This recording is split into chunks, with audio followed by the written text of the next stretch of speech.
kita gam tuma iki hom iki wai hop ka wa hi alha do ding hi ta sanam pun hi hitia ya hi tuni ni khwa hin ama chung chang ho seilu wa im wa yong le phachum lo ai ji chun tua kan shading pa he hi hin thildang ai poi ama chunga ai pi bol pi theiwam ti lunggel inei thi na ding wa hi chi video hi kan sim hi ki hiala mindang sim le le ki ti hi pha su mang na be phe na din do thei lo na ding bui pi na movement khat hin a je he e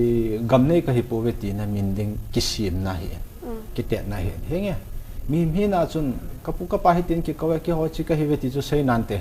yong le vet depend chu Second World War zawa ki pan alo la Second World War masanga British on recognize abo sa nammin ki ti pa hi Second World War zawa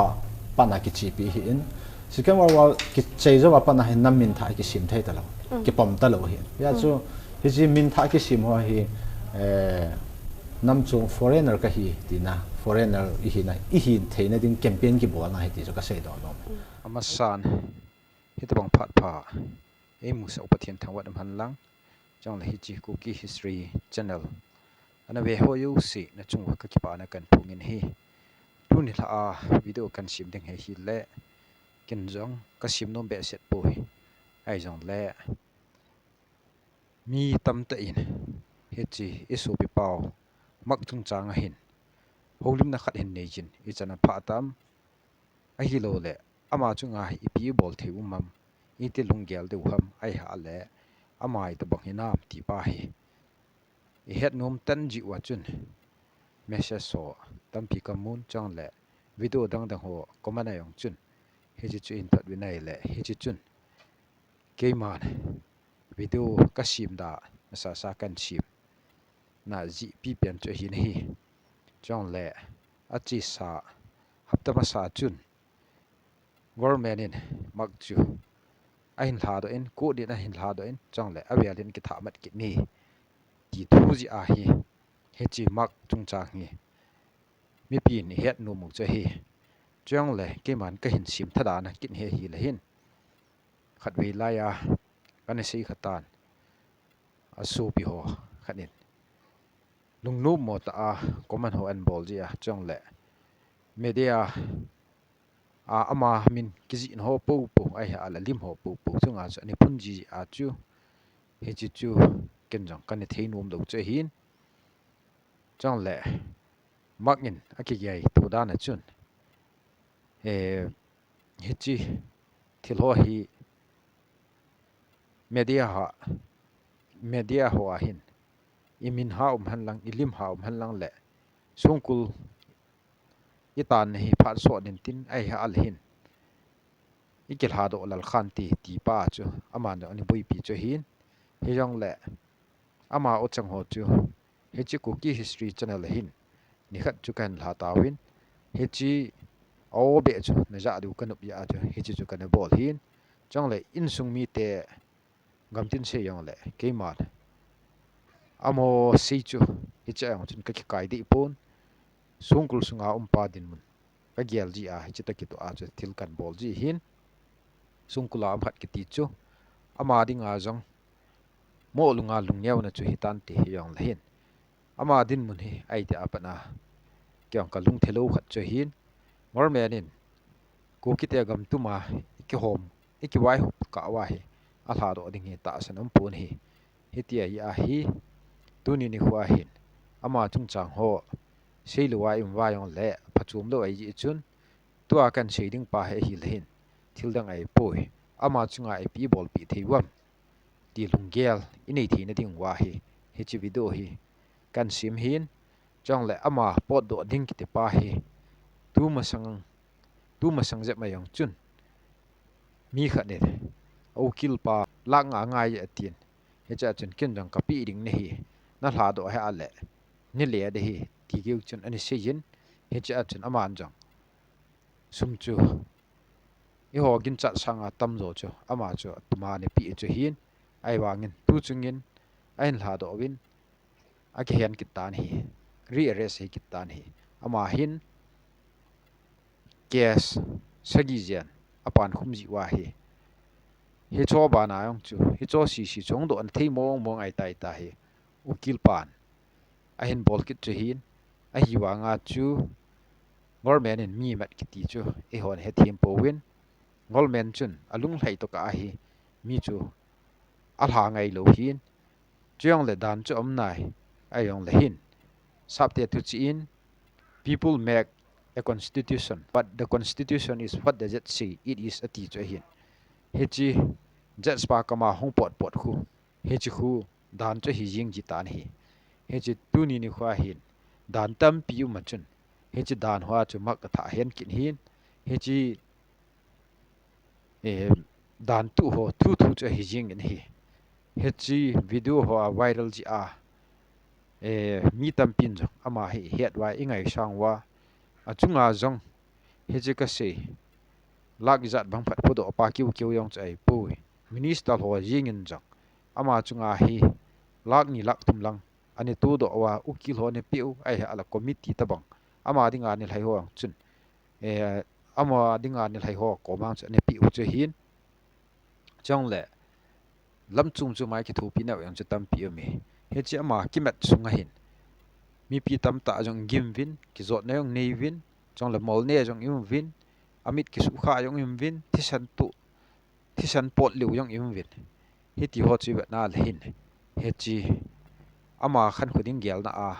hi ta chu ki sau che hin chong le ama khan khuding gel na video ki sim ho hi koi ma chan tu nia hi gamtin hin se lo ding win ka hin ti ma san hi he chi tu ni khwa i bol thelu pen ke ma nin do jiu hi keong kalunga tha tan jin kalungna chim ji pon hi ku ki lam kai ho ko ma mak chung chang hi dong lau chun ku ki in pi a hin ku ki in pi legal affairs ki tho hin chong le ku ki mina human right organization ho hi he cho khu dong win lang le chun amon si khama sa na wa a si ngap sa na wa hi ji chu om ki jin ala hi a hin tu ni khwa ke man sungkul tang ho chung chang thu ka se ya chong le hi chi isu pi pau mak chung chang ho thu kan se ya le hin em le minister ai ha le ku ki sunga CSO len lam kai len thing noi len hon ama hi atu si kham cha sa hi yong le ke man ngai lut na ya la kan se ji chu hin chong le ke man english a tears of the innocent ki te pen dang chu ama hi chi thimon nei lu lun hi kiti e pawa ka ji pa hal khat lu hi mo na thim in sumi te akuna nim ji a chu ke man hi chi english apa hi chal lu hi la kan ko hi chong le in sumi te hon jong cham khat la ya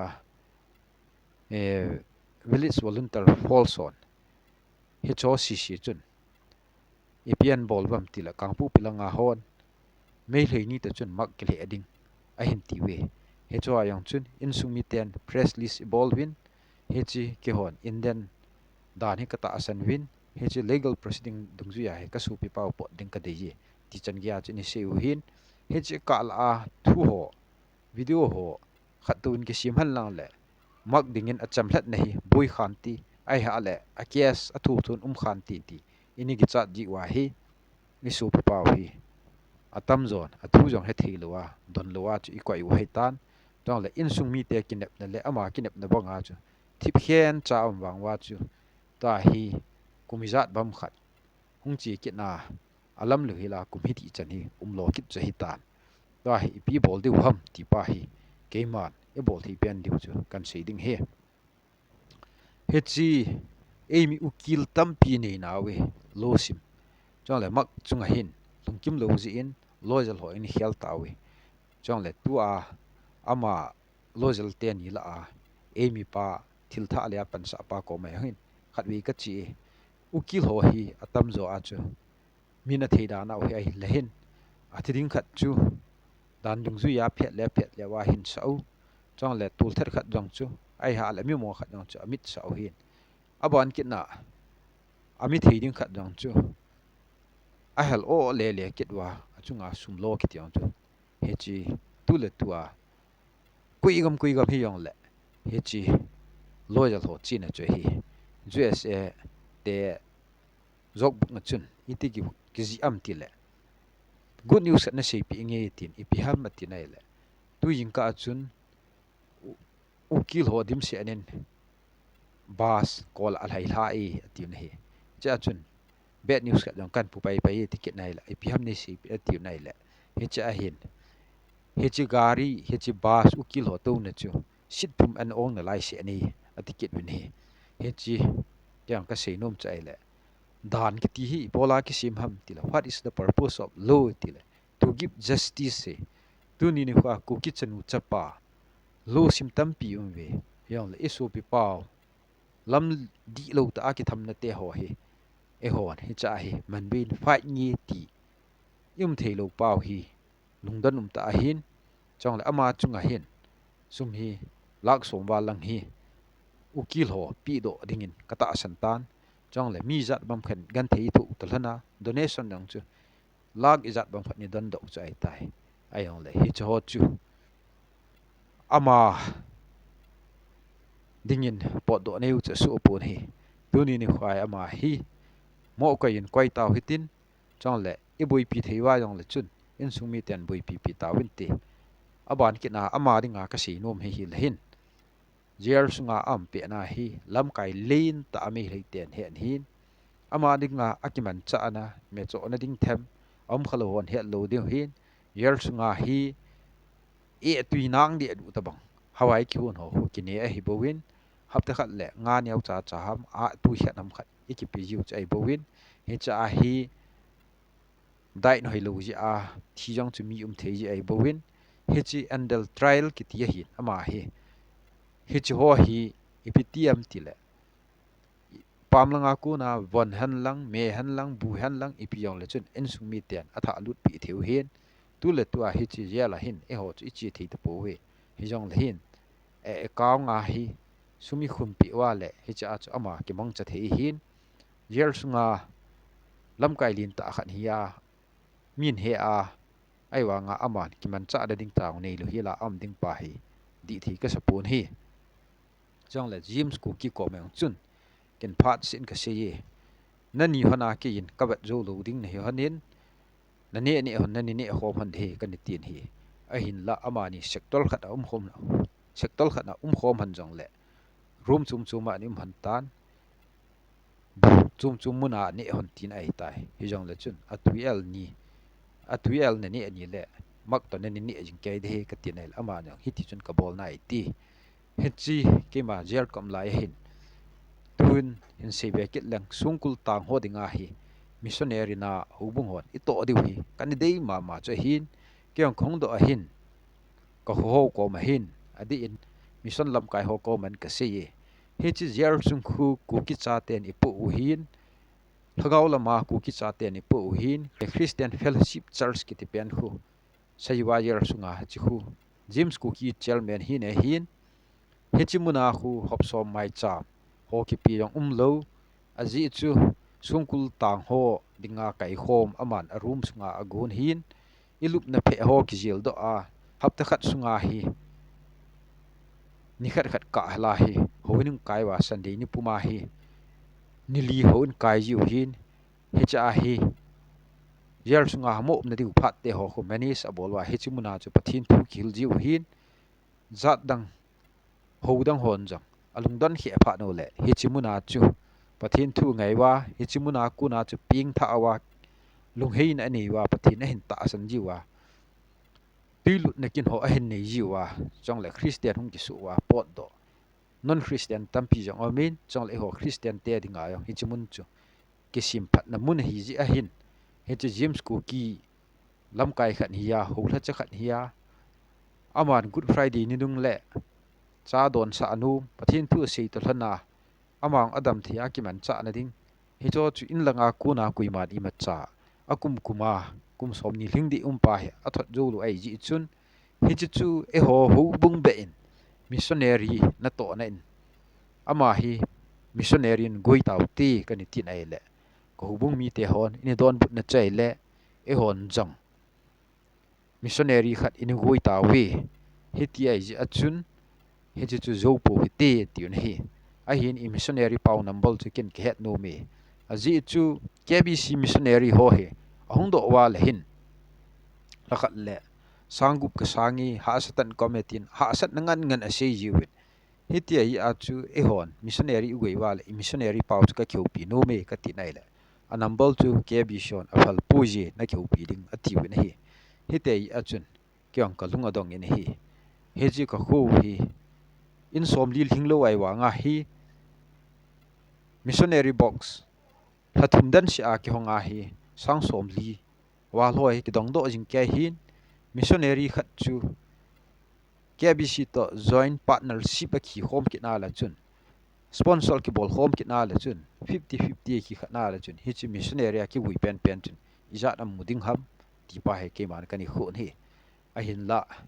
kom na hu bung ho missionary thil goi thil chu ma ka koi ai tan ai jong le hin hi chi James Cookie hi kein video kan sim ho hin khat be hin pathin na to na in yer chunga hita pathin thu tang lu hi la asia pathin thu akiman cha pathin he khalu ho jong pathin a hin ho ding pa hi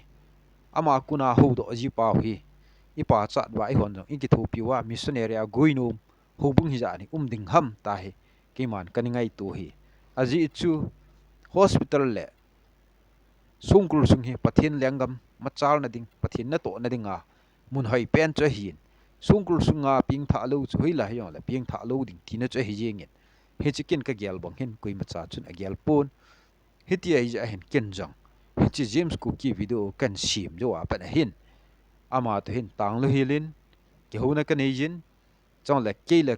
ka in sung ka ji ka cha in ama hi ka nei jo lo wang win akiman cha na ding yin hasil hin sang ni ka piwin ka sei pe nu chai le na po do na dinga na taw yong pathin phat sa lo khat hin te pathin hi chimuna tang lu hi la ama thu si dinga nang man na goi chu hin pam langa hobung tam pin jong nang ki man cha ya pha lo hi na dam mon ha sat phat le me ai ha la dai ho na bol na ding na ki man cha na ding ka zo kham he chi ke le ka in sung mi ten ka hin pi un hin ka hin thot ji diun hin na lung na neu sa thi lo ding yal sunga emi at home tai taw na gyal loading na chana chu lunglut ta pathin thu na sei ding na ki man cha ngai ngia na ki man cha ding hi da he ke le kan sung mi ten he chi James Cookie hi missionary tabanga ka gui u cha hi he chi ka la hatwei chu Christmas ading donation kani bol pin sang som ni lang ho in to da win chong la private na atuma kamin sei do hi in min kita ala hin jaw sa hin ta chumin thot jong chu ame hi cho si on chu ama ki pi chubana hin lama sa chun zo worship service silong kitete in sagi ham phat keloi khom na chun pathin thu ana si yi James Cookie jer sunga hubung ap phut da e pathin thu na ki mang chai ti het ji chun amo lung thima ki thu pi ding a hin tu binai le hi cha hin amon jang dangka sangso James Cookie dingin in thot win he ju kin nang James ka pin aba jang aki pa ama ma hi tu ne ai sei no mu chai le mak chung changa yang hin ukil ho pi jong lew han sa khaw hom ta bang be ma hi ta bo win hi tie yi chun ke yin James Cookie ko ma ne hon ani na khomin ki tiong le yel sunga chu hi chang cha khat chu ani hona ni khom the yong cha hi be set poi hi yong le tu ni khwa su pi te hon mak ngai lui tiwa le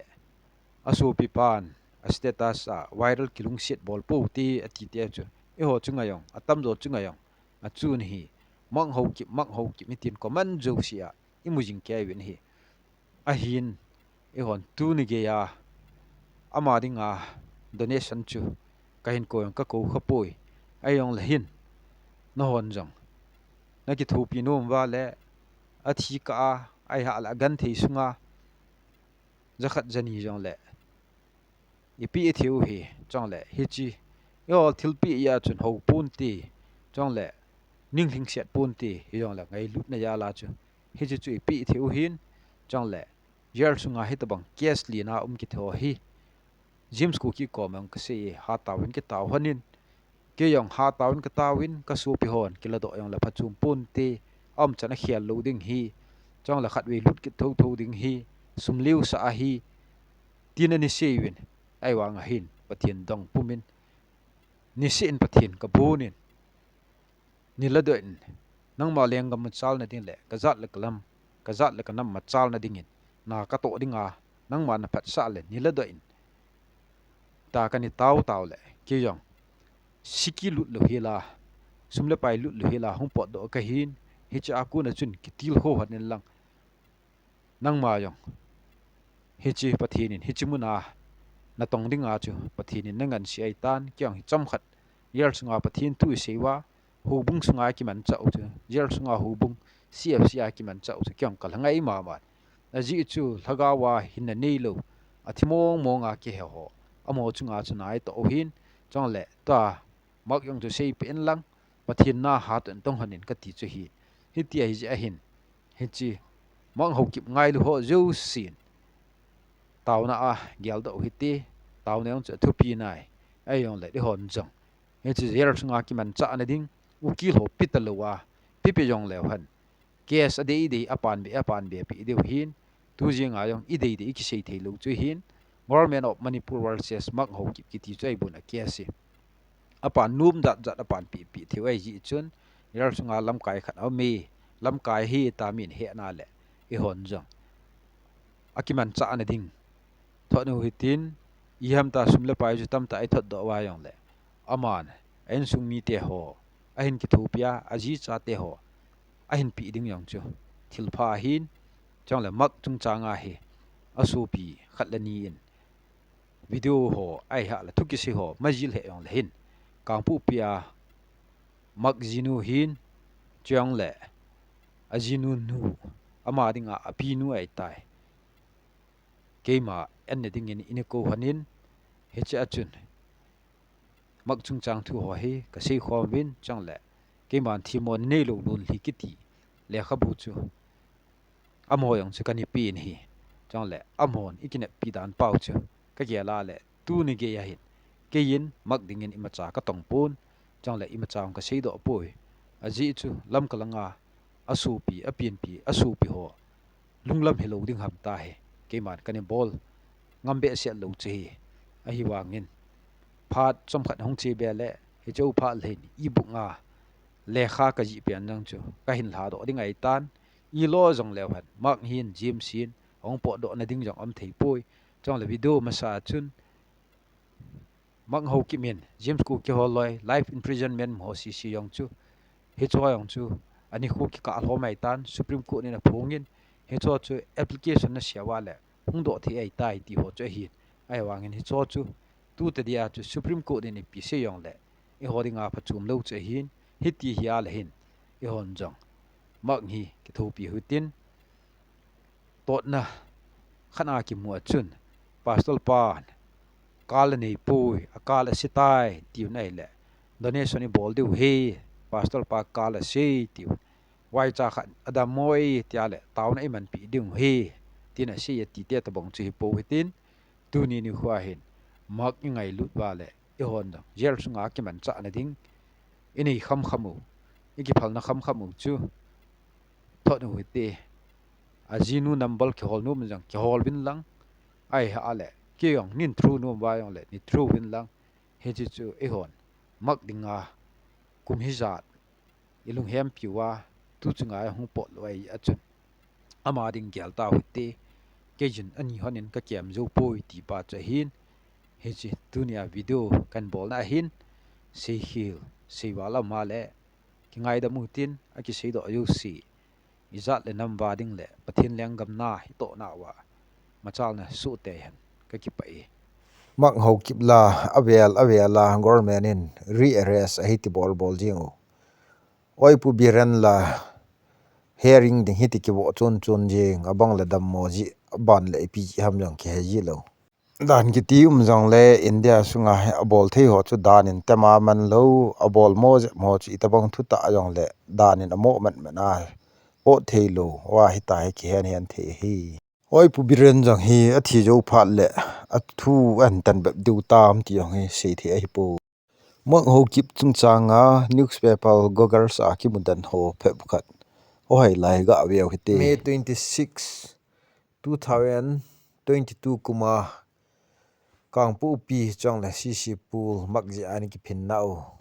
le kha chwel wa no hite zani ni khuwa mak ho kip dilhia ki mat ji in kangpu pi muna mi phep khat agi khomen mak thad ona ding ngin ki phin ani win hi Dr. mak thangmang ho kip ata sa kum som thum da segya upa lim khu se ho kip chapa achen na khu murnom wang khu Churachandpur district muna changpa hi International Human Rights Association Manipur chapter president hi Manipur police team khad CH Somorjit kitipalam kaina mak ho kim hi kisan gat dilhi muna jani 2:30 pm chu agam anu hi HFIL thumo hi 2021 kumana ki bol ho chu hi ama hi International Human Rights Association Manipur chapter le Sadar Hills le Tingnopal district branch tenian FIL achunga condemn hin boljo nikhat jowa ki mana hi ga het ding khat cho hi le kangli pa kan balup ho le Federation of Haumi hon wang ho kimin social media ho kitu mo na thei thu a post a tga FIL ani boluk cho hi 20 scan me ni a hin official in charge of Churachandpur police station in mang ho kim hi FIL number 74 ji a hin suman and bolin hi a hin la hi chu mi phebe khanin hi ji suman chu objection and bol win hi le mi nga Churachandpur police on anaman kit win hi mang ho kip kil ha do na ding tup na in Hill district mun tampi kangpu pi le Churachandpur zauna in mi tampin ki phinna ani nei na hi lungdanum ta khat cha hi le International Human Rights Association President Pakimat na arrest memo papal chunga chun we did it both mang ho kip has been finally arrested tina ki in hi Meitei Right Protection kiti Facebook group khana chun ahung kita ado na hi Churachandpur khopia KIC complex muna chun mi pi tamta akiti ni na hi peaceful rally kiti chu ahung chi hoilo di phanin Churachandpur police in protest al ho chu akidin te pita na hi thuthut ki mudung ju ye chun mang ho kip thado na dinga ki phin ho chu peace ground muna anaki khom benai le hi chu police on an no che awena hi we want justice tina samuwen chala mang ho kip thado na dingyen heti chun aki phin we hechun police on jang hichi protest al ho chu tear gas aka phum be hi police on tear gas aka phumo chu hichi mi pi ho chun police ho chu sung tumin ale shawin abanin police on wan langa meithala ka be nai le hechi mi pi ho chu awela attack kit dingin agi tha tit hom kit wina hi protest lo chu mi som langa ta bang aki su kha win hichila achun mi nga chu aha ma chang the wina hi hi phat chun agi phin ho chun lampi jong a kha win chong le dukan hoi a kha sa win chong le nitin ki man cha dan chu atong khata na hi nilha langa chun dc pa hung wa alu nin chong le agi phin ho chun HDC pa ko ma chun memorandum a hin pi wen nai le heta bang buina chu ahung thipta na hi kangpu pia zong Brigadier Thomas Ground a mi pi ki khomu win hi we fight for justice not unlawful arrest justice for Dr. Mark where is equality kiti play ka ho damu win hi chomkhat juwin CRPC 144 chu ahin koi pai taw win hi additional SP tholu le additional SP seimangen hiji kangpu pi munathil su ho chu abya su yan ne hi thusu ki mudung zuijin mi hal khat DC ki mu pi dingen phalna api win hiji mi hal khat ho chun DC nu chu gornal la genesan dingen memorandum khat api win hi hichi memorandum chu Committee on Protection of Tribal Rights Manipur ti nuijin api win hi hichi Committee on Protection of Tribal Rights Manipur kiti convenal mangboy ho ki men asein achun hichi mak ho ki men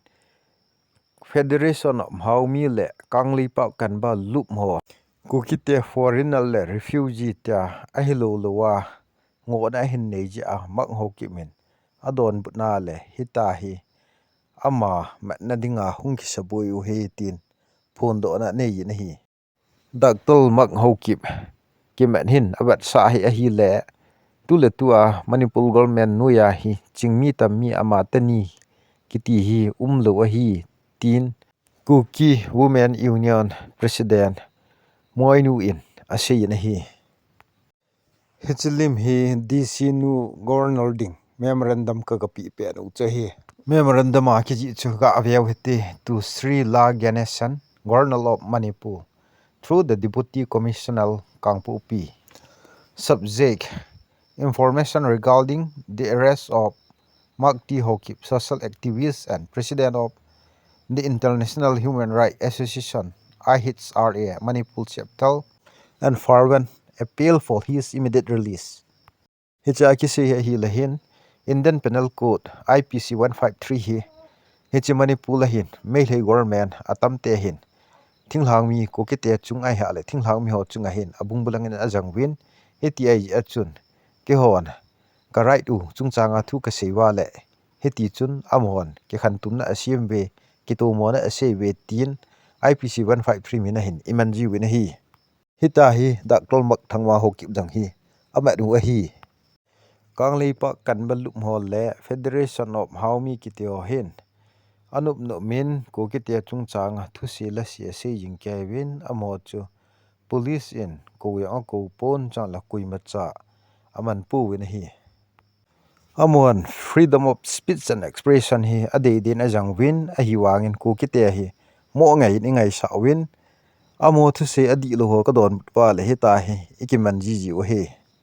Indian Citizenship Act 1955 ding ju ya ku kite refugee ai ha la foreigner ti ho hi amo hi dan dung ju ya got na chang thi a hi wi na hi nangma thil het hen thim na chi na le nangma thu tan di na chunga